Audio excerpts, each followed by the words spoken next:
Today we are joined by Willy Woo, one of the most respected on-chain analysts in the world, to talk about where Bitcoin is headed next. Well, let's wait and see, but I'm just looking at Bitcoin and it's structurally starting to look weaker and weaker into this bull market. We dig into liquidity cycles, investor flows, and why whales are unloading coins at these levels. The reality is we're in a fiat world and everyone needs fiat to live, apart from these hardcore Bitcoiners that are using sats. Willy explains how Bitcoin is acting as the ultimate canary in the coal mine for global liquidity and what that means for the next phase of the cycle. We also get into the bigger picture, the Fed, election cycles, debt, gold's rise, and how stablecoins are reshaping markets. If Bitcoin goes from 100,000 to a million, that means Tether is going to increase because it's the other side of the book. Tether is the gateway to our crypto ecosystem. Everything's traded against it. You work that out, and it works out that Tether can displace China on the short-dated T-bills. So now you get a situation where the US government's dependent on the growth of Bitcoin to remain solid. Willy shares his candid take on whether Bitcoin could eventually decouple, trade like digital gold, and what institutional adoption means for the future of crypto. If you want a clear-eyed look at Bitcoin's make-or-break moment and how it ties into the broader economy, this is a conversation you don't want to miss. That's dope.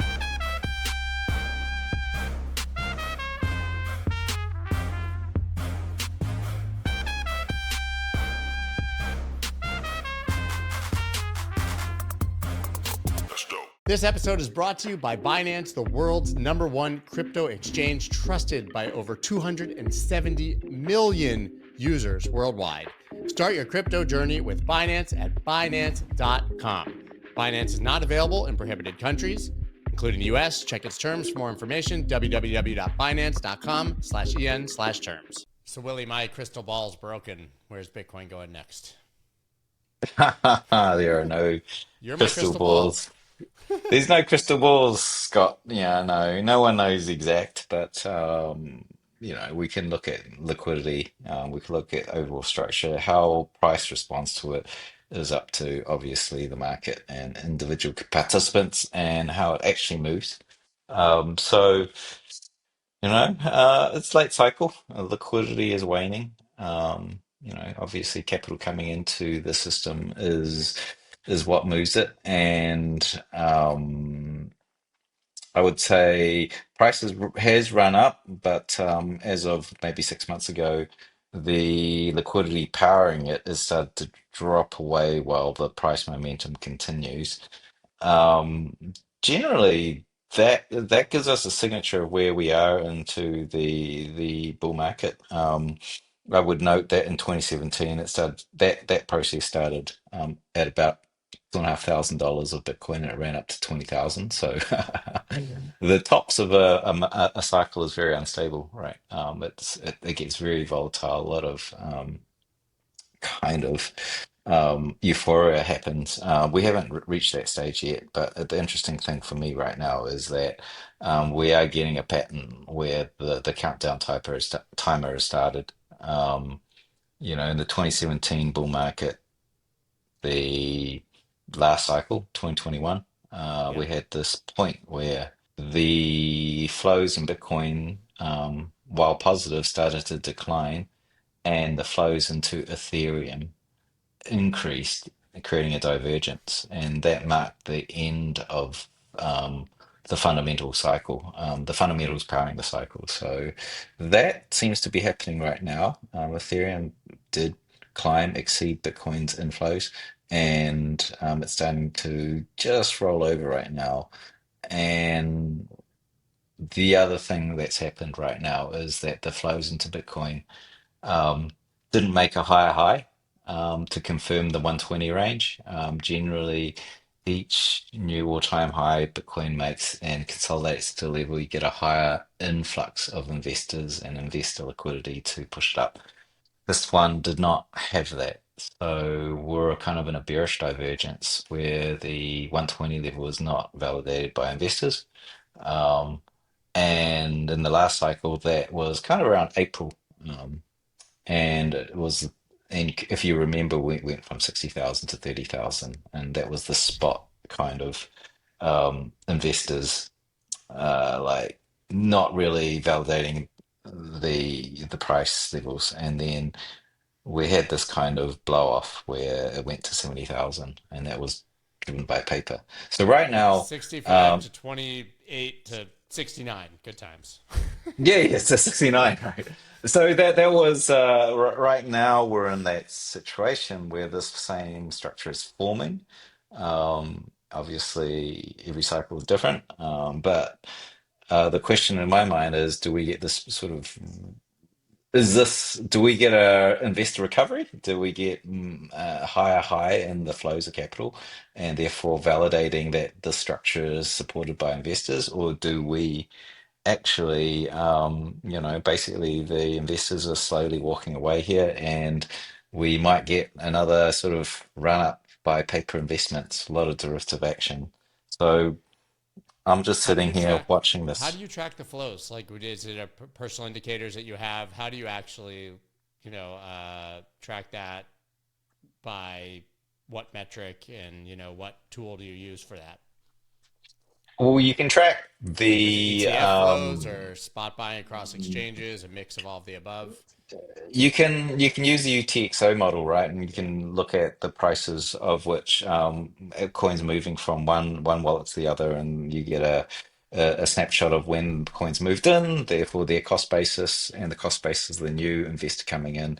And so realized cap, for example, that's the on-chain metric, measures how much capital has come in through that type of arrangement. It's an estimation. We don't know exactly if it's a new investor. It might be the same guy rotating wallets and so forth. There's ways you can filter it, but effectively, we're looking at on-chain measuring this cohort. This cohort is using wallets, moving cold storage, therefore they're not actively trading, therefore you can call them an investor. And so, yeah, using on-chain metrics, you can measure or estimate the flows, right? That's what I call capital flows coming into the system. That's relatively easy to do. There's other things you can look at which take into the pricing structure and volatility, which is a bit of a secret sauce, and sort of overlay that on top of the on-chain description, which is investors. A lot of these, the action is happening on exchanges that can only be picked up by the pricing action. So between the two of them, you get a good idea of liquidity and where the flows are going. And also you can measure it for other networks like Ethereum and Solana and so forth. So you can see the rotations between the two. Yeah, so we have this interesting scenario where, as you put it, liquidity is somewhat dried up, or at least flows into Bitcoin, but there's a macro expectation that since M2 has risen, Bitcoin will continue to follow those M2 flows, and that we're likely to get Fed rate cuts in the coming week and a half, and that could also increase liquidity. So it seems like you have a macro picture. Now we can discuss whether that's an accurate macro picture or not, because that might be an interesting conversation, but there's certainly sentiment that there's going to be a lot more liquidity entering the system generally. hmm Yeah, and for sure that is going to bolster confidence that currency is being debased and a lot of liquidity, new money is injected in the system, cheap money, and generally that lifts things in a liquidity cycle. Turns out the liquidity cycle is 4 years. It's superimposed to Bitcoin cycles, superimposed onto the halvening. And the Bitcoin election was created. cycle. And the US Yes, and I election do. cycle, exactly the And same. the It's election crazy. Yeah. cycle, and I suspect it is soft influence from the election cycle that is soft influencing the Fed, even though it's meant to be firewalled. That is creating this sort of Fed policy of a 4-year cycle of liquidity. Um, that's just a theory I have, no proof.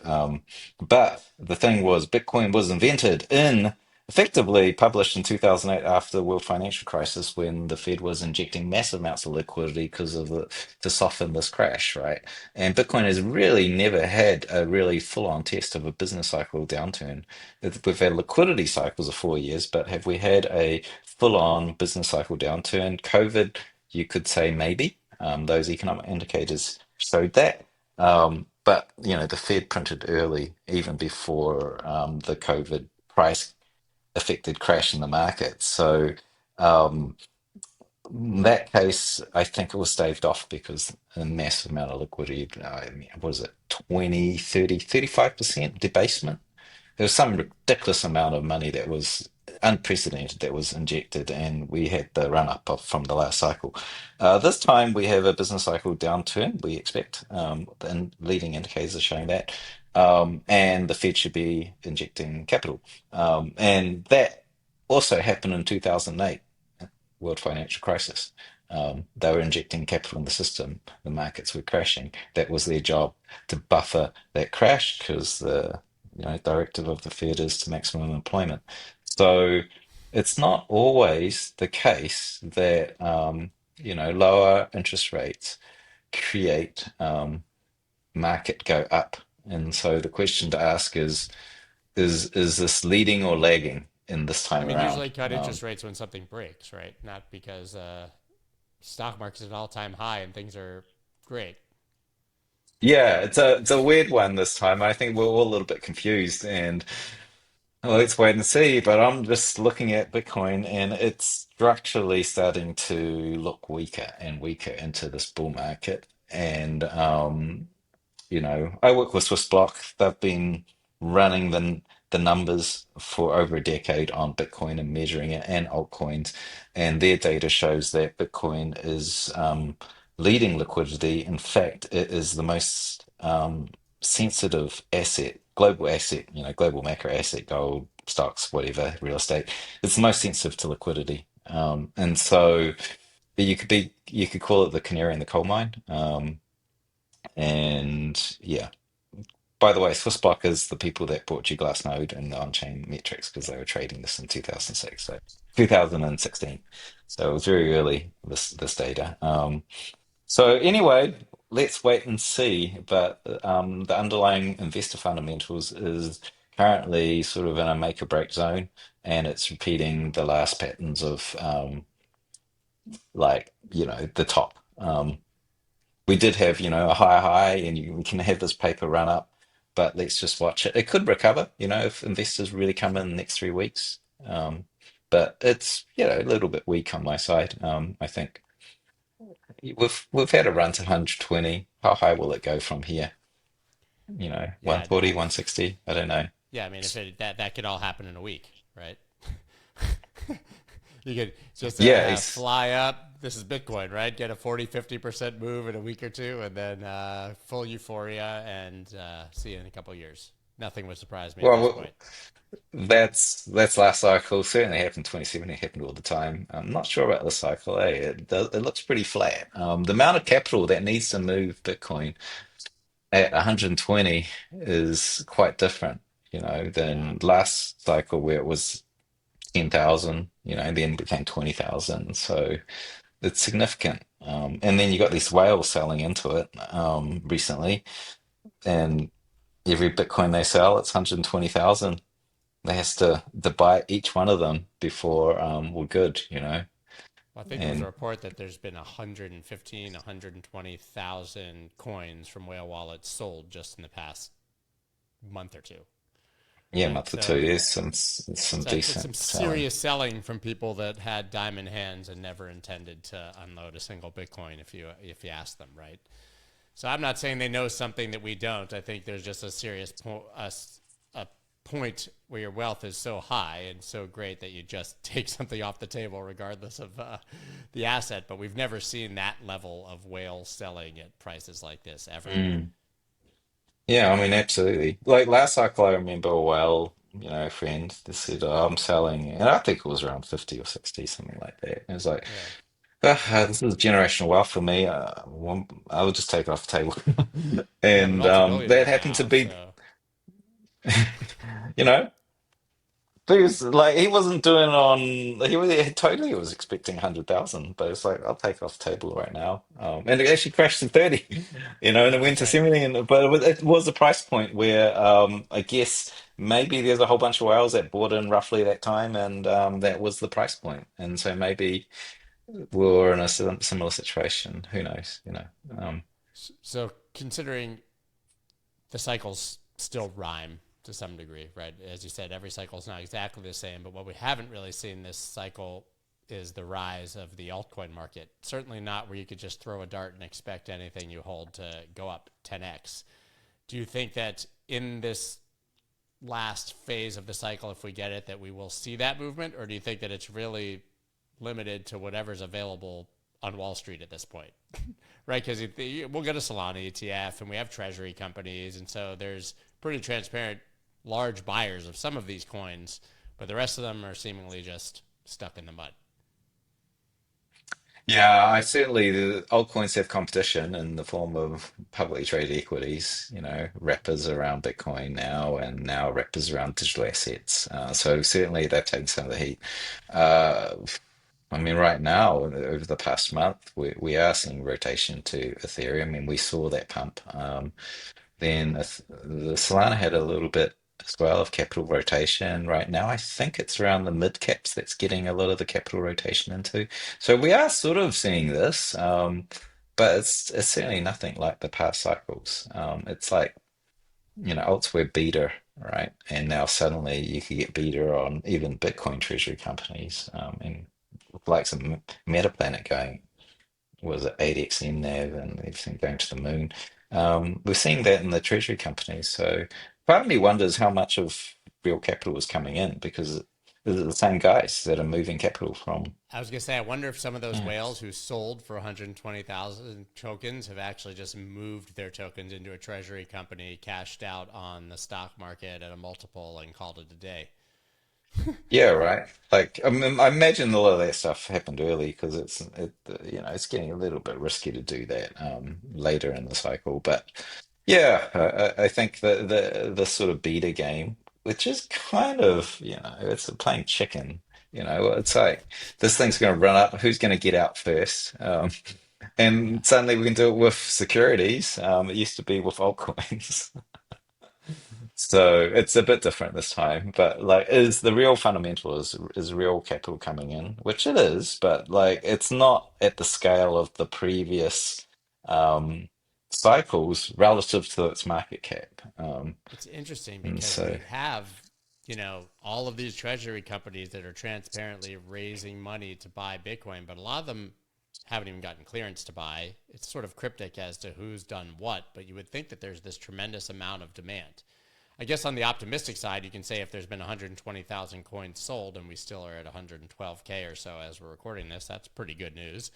But you know, we're going to need a hell of a lot of buying to push to much higher prices. And have they bought? Are they going to buy? Are they going to end up having to puke if we go down and never even get to buy because their MNAV will be at a discount?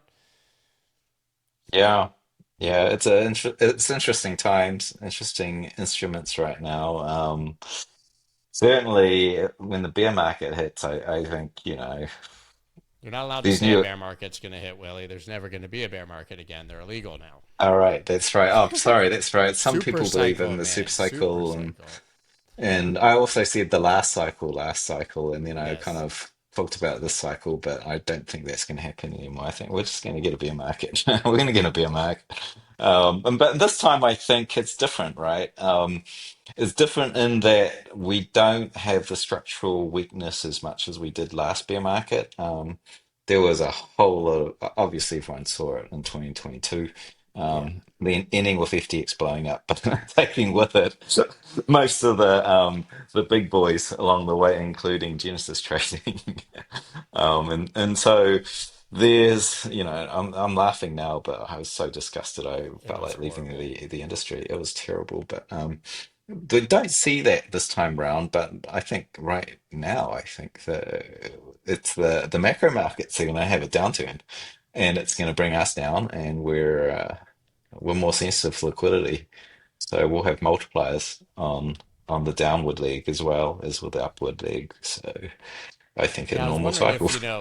assuming we do get this bear market, if the volatility will be dampened or at least the amount of drawdown. Like, if our entire cycle here was 69K previous bull market high to 125, or let's even say 130, 140, whatever, if that happens, will we also just get a 50% drawdown instead of an 85% drawdown on the downside this time?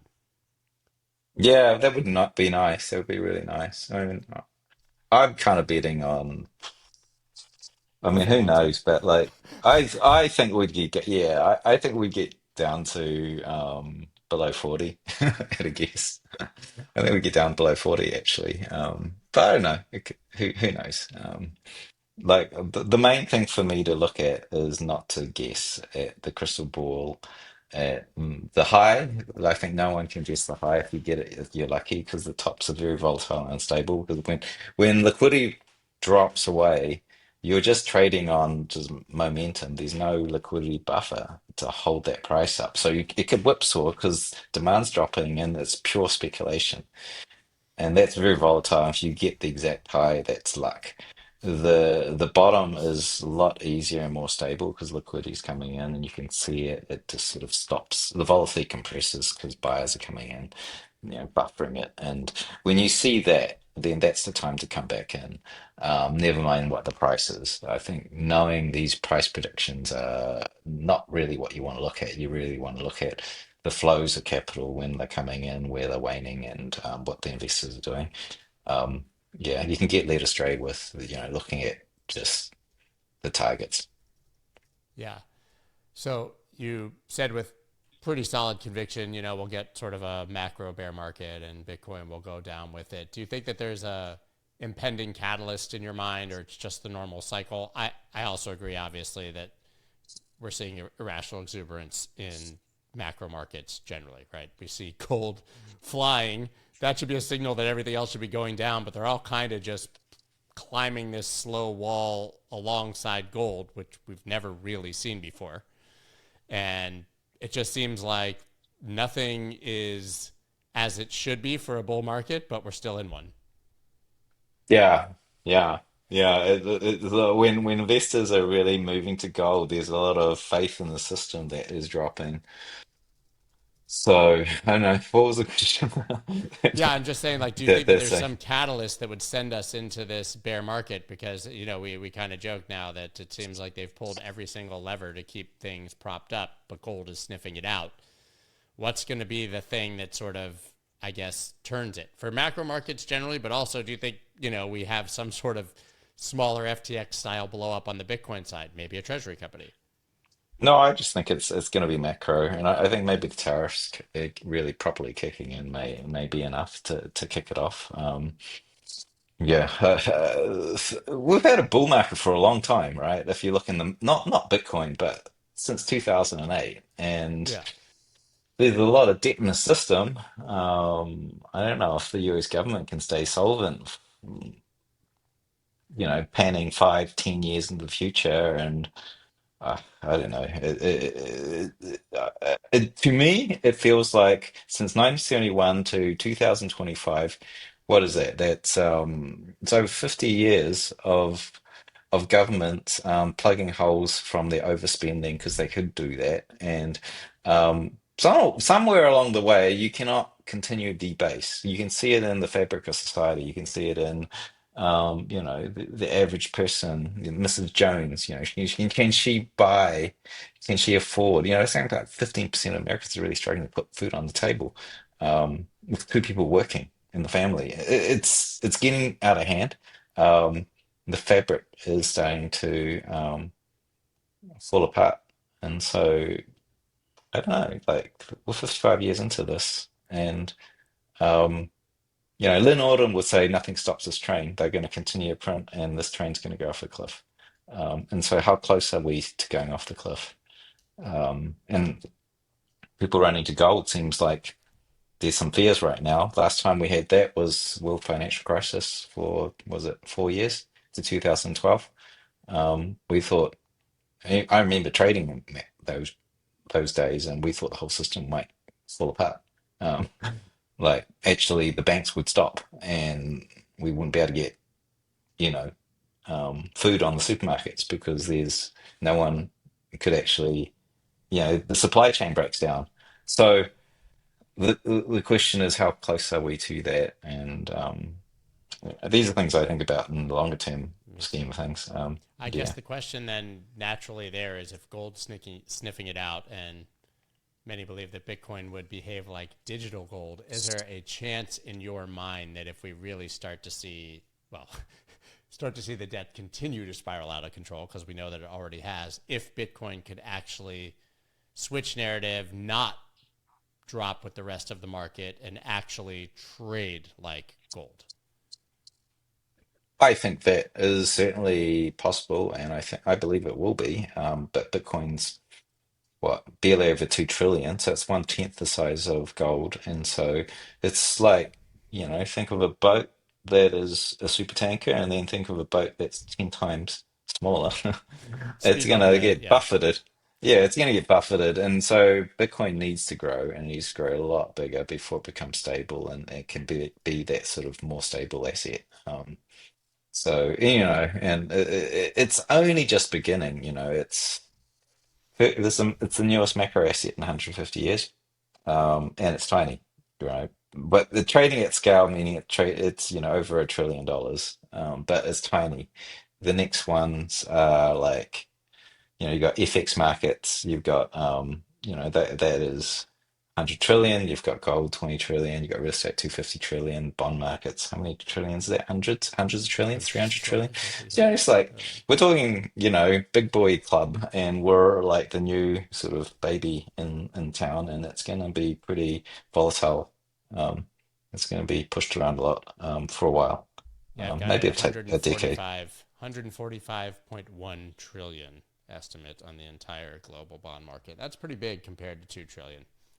Yeah, yeah. It'll take 15 years unless, something breaks and everyone runs away to Bitcoin. But it'll take time. I think we're a bit conditioned from 2017 and prior, that these things move really, really quickly, but we're in a different game now. We're in the trillions.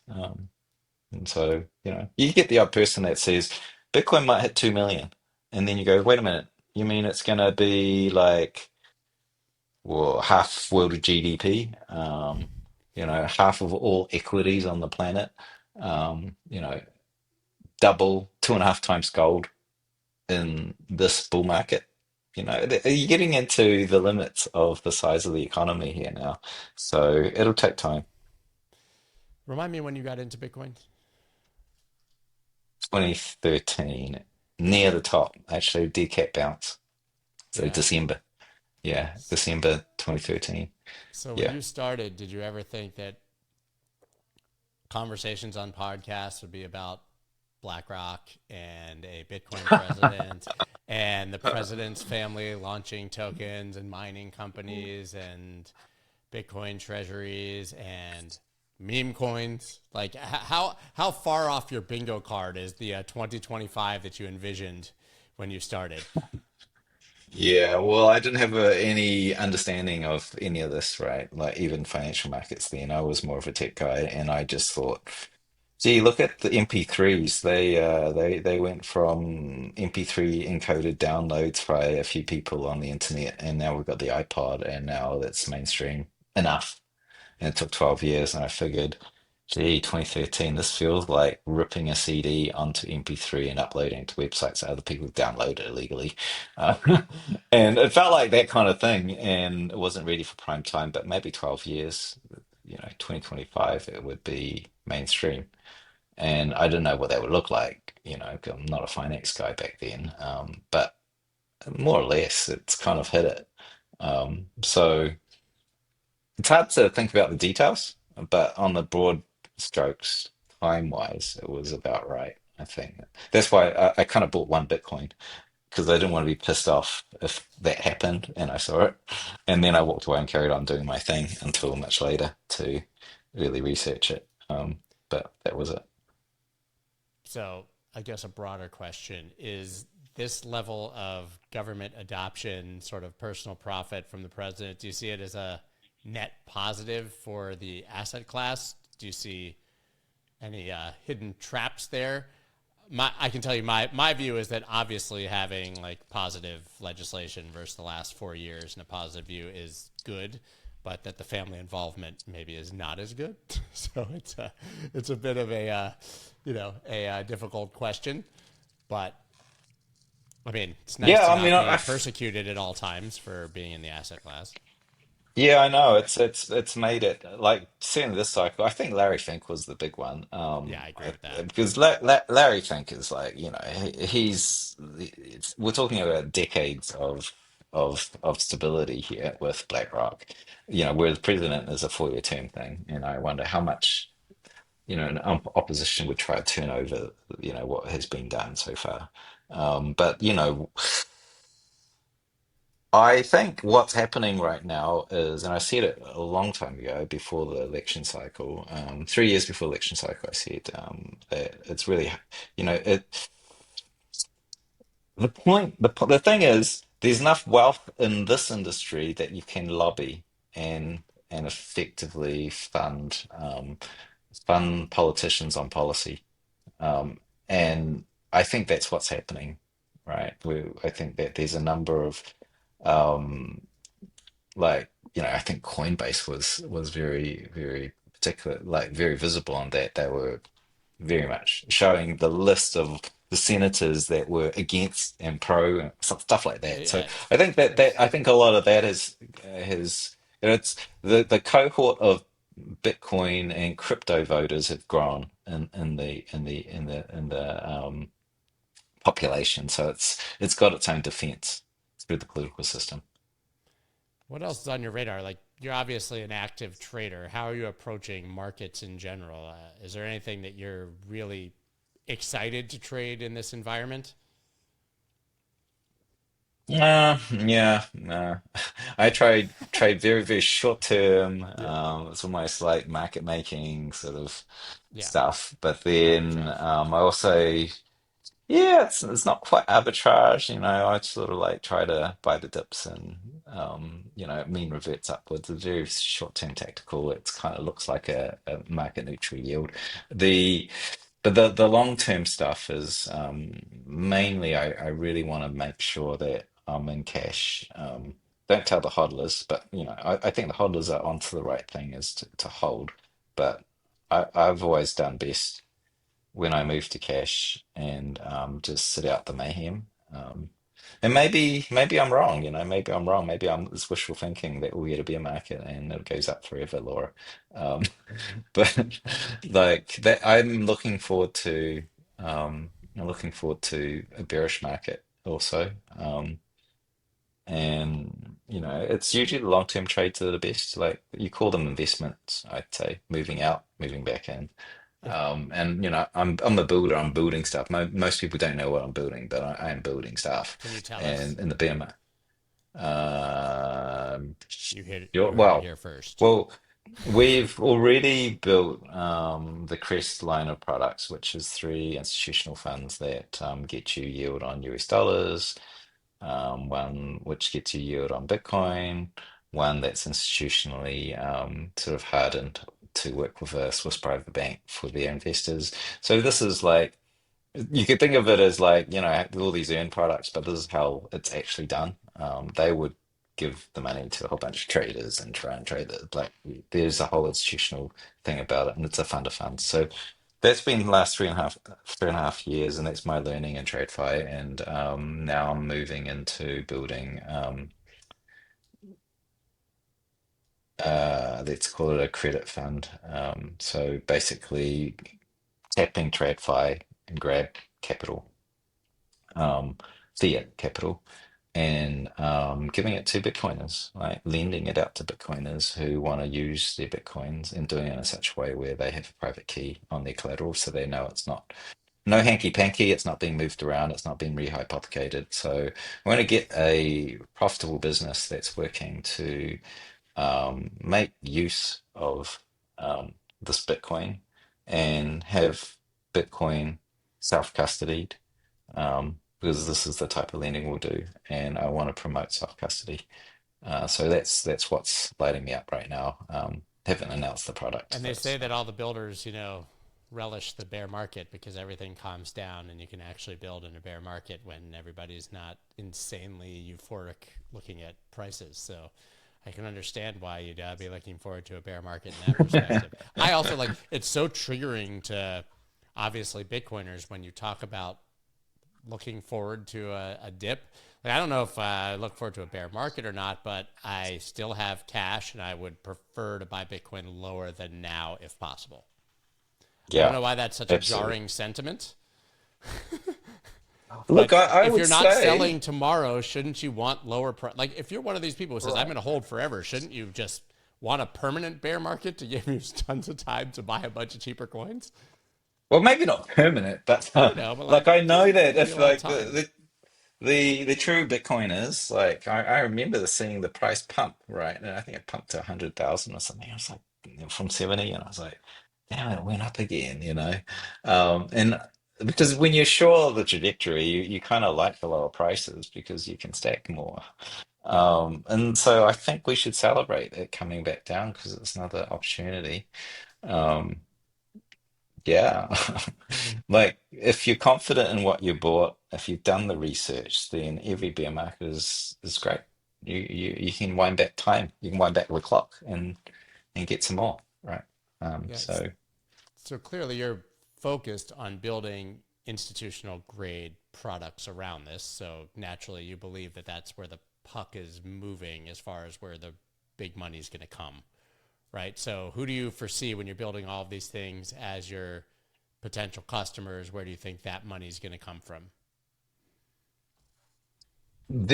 well, I mean, look, how do I answer this? Is the money that we're seeking, fiat, right, is going to come from TradFi, traditional investors who want yield on their US dollars. And currently, the market for US dollars in our industry varies between 10 and 16%, right? That's well above the risk-free rate. It outperforms the S&P 500 and with zero volatility, zero drawdown. So it's incredibly great for them.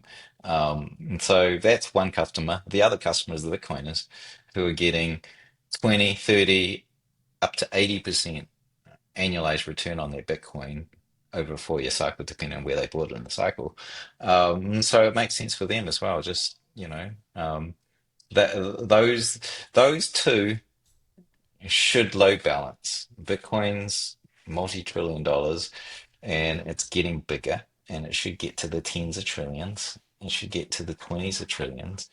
And there's infinite fiat being printed, and the fiat in the system is 100 trillion. And I think that like this is great. We've got a business here for multiple decades, and I want to empower the Bitcoin ecosystem, make it useful.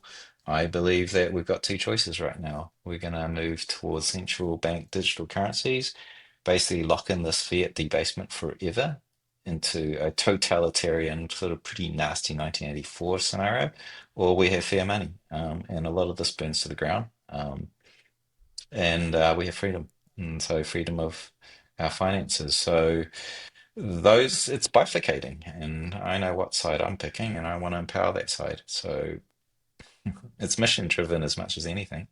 I'm trying to find the quote. I don't have it right in front of me, but literally today, a Russian minister said that he was outraged that the United States was going to basically use stablecoins to, like, I wish I had the exact words, but basically to just shove all our debt into stablecoins and distribute it around the world to effectively, democratize our debt around the world and get out of our debt problem. Because it is interesting though, because every time someone buys a stable coin, they're kind of passively buying a treasury, or Yeah, yeah. somebody's Well, buying a treasury for them to do it. So you talk about someone in Venezuela sending $20 to someone else in Tether. Tether's buying, 16 or yeah. 14, whatever the number is, dollars worth of You're, treasuries for that to happen. supporting the US government, it's like great, like China's no longer buying, in fact they're selling, and so someone's got to displace it, and it turns out if Bitcoin goes from 100,000 to a million, that means Tether is going to increase because it's the other side of the book. Tether is the gateway to our crypto ecosystem. Everything's traded against it, the major markets on Binance and DeFi. So you work that out, and it works out that Tether can displace China on the short-dated T-bills. So now you get a situation where the US government's dependent on the growth of Bitcoin to remain, solid. Yeah, It's ironic. It's yeah, ironic. it's pretty astounding that the two killer use cases so far for blockchain technology are obviously Bitcoin, which is probably the greatest chance at hedging against the fiat nonsense and actually owning the future digital reserve currency. And the other one is digital fiat to make fiat the thing that Bitcoin was created basically against spread around the world, right? It's Yeah, really well, interesting. it does make sense though because you need an on-ramp, right? You need an on-ramp, and because banks never gave that on-ramp, Tether came birthed into existence, and they sort of, maybe abstracted that layer, juggling all the banks. Who's going to work with us? Who's going to work with us? And so that became the on-ramp, and they did that very well. They did an amazing job over the, whatever it is, 12 years. I don't think anything stops stablecoin adoption. It's such an incredible tool, and now that obviously it's been legislated, I think Yeah. we're just going to get the growth of the existing ones, but we're going to just get more JP Morgan and Citibank and Western Union coins and stable coins in every corner of the globe. I wonder if we'll actually see successful stable coins on anything other than dollars, though, because we really haven't yet. Yeah, yeah. Yeah, it's all around the US dollar, isn't it? That's the other I one mean, I would they've really tried. I like mean, to. Tether has euro-backed stablecoins, but at the end of the day, when you're in some country, I guess, looking to use a stablecoin, you'd rather trade a dollar than a euro, right? So, interestingly, Wouldn't make wouldn't it make sense to like you use the base layer of US Treasuries and US dollars. If you've got a big sort of base there, well, I mean hedging's pretty cheap, isn't it? Wouldn't you be worth just doing an FX hedge? Um, maybe. Not yeah, sure. Anyway, I it's think interesting, but I guess it just yeah. proves because Bitcoiners, myself included, would say ideally you would want people all over the world to run to Bitcoin, but the thing is they still want dollars, right? And so like dollars are still way better than anything else other than Bitcoin, so they rush to dollars, and stable coins give them the ability to do that. I've heard some crazy stories. I had a friend in Argentina, and he said that I guess pre-stablecoin, that you would go to the black market to get cash in dollars, and you would pay 2-3x premium to get it. But someone would basically send you money, a bank wire or something. You would get it in your bank account, you would cash out, go buy dollars, then you go back to the same bank and put the US dollars into a safe deposit box at the bank instead of into a bank account. So you'd basically use the bank as like a Oh, depository for the safe deposit box with cash that you paid too much for to avoid being in your own currency. Well, stablecoins do seriously solve that. yeah, it does. It does. Yeah. It's a great invention, right? And the reality is we're in a fiat world and everyone needs fiat to live. Apart from these hardcore Bitcoiners that are, you know, using sats. And I don't know, you got to be a bit of a ninja to figure out how to do that. Not I've met a easy. few, You gotta but have it's like a not lot of easy. It's gift not for cards, the and there's there's always a way, but it is still very, very difficult to live your life entirely in Sats. yeah, yeah. So I mean, that's the reason why, dollars exist, stable coins exist, and so forth. So yeah. I guess Bitcoin can be your savings account, and stablecoins can be your checking account. You're spending and save in Bitcoin and spend that dirty, fast digital fiat. Yeah, pretty much. Uh, And I think it's also an emotional buffer, like when the price really crashes, you can get excited because you can sort of rotate some of your buffer in, or at least you've got runway. I think like being too heavy in Bitcoin, like 99%, you can freak a bit. Um, yeah, because you can't spend your Bitcoin. You've got to like rotate it to US dollars or whatever yep. the fiat is. So then you Sta- buy shit, and it doesn't feel good to sell the dip. You don't want to sell the yeah. dip. No, that's You why want they to make have some things like your buffer. And building, so you can take a loan yeah, against it and never have to sell it. I mean, that's the entire point, exactly. obviously. That's the whole point of it. That's the whole point of it. So, Mm. listen, you kind of alluded to the fact that we'll get a bear market. Inevitably, that means we get another bull market. But when you started throwing out, Bitcoin at $2 million or higher, how much of the global economy that becomes. So, do you think that there's a ceiling in your mind to Bitcoin price? I mean, we hear this Bitcoin will be a million by 2030 or 14 million by 2040, these huge monster numbers. In your mind, what do you think is a reasonable, I won't call it forever top, but where does how high can it go before it's so big that the volatility is just dampened, and by the way, it would have to kind of stable out to be the global reserve asset, so that's not unreasonable. Yeah, I look, first, the price target is kind of like the wrong approach because it depends on the debasement. So unit account is you're measuring it in US dollars, which is being debased, Right. and the unit account is distorted. But so I think of it in terms of the pools of capital. Um, generally money is one-to-one matched with GDP, and it seems like it's pretty close to one-to-one match with all the publicly traded equities, around 100 and just over 100 trillion. So I think that would be a pretty good sweet spot. If Bitcoin becomes the new money, then that would be equivalent to world GDP, 100 trillion. Maybe that's 200 trillion. Maybe it's you know, a a gazillion or like 500 Who trillion, knows, man? if AI, the AI wave and, like all sorts of, who knows, we hit the singularity um, in 2027 and, oh, geez, it's so hard to think of in dollar terms, but I do think it's fair that money should be one-to-one matched with world GDP because that's what you're trading against. And then you got to think about how much of that capital in real estate is just store of value versus actually living in? How much of that would Bitcoin take? And so forth. So, you know, on the optimistic, I would think double world GDP. On the pessimistic, I think something like gold, which is one-fifth of world GDP. One-fifth of world GDP to double world GDP is the zone, I It's a would big say. spread.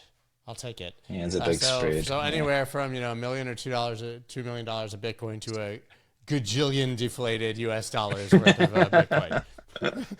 Yeah, yeah, yeah, something I like that. Yeah. I'm I just love hand it. wavy. It's not useful for everyone, right? It's just like And you this is know the point what? of view. A target to 50 years in the future should be super inaccurate and loose, and anyone who's telling you with conviction that they know where they're going is nuts. Yeah. I know it's literally past midnight for you, man, and yeah, I got to go run and get my kid. So I appreciate you Mhm. staying up and taking the time, Willie. Any final thoughts before I let you go?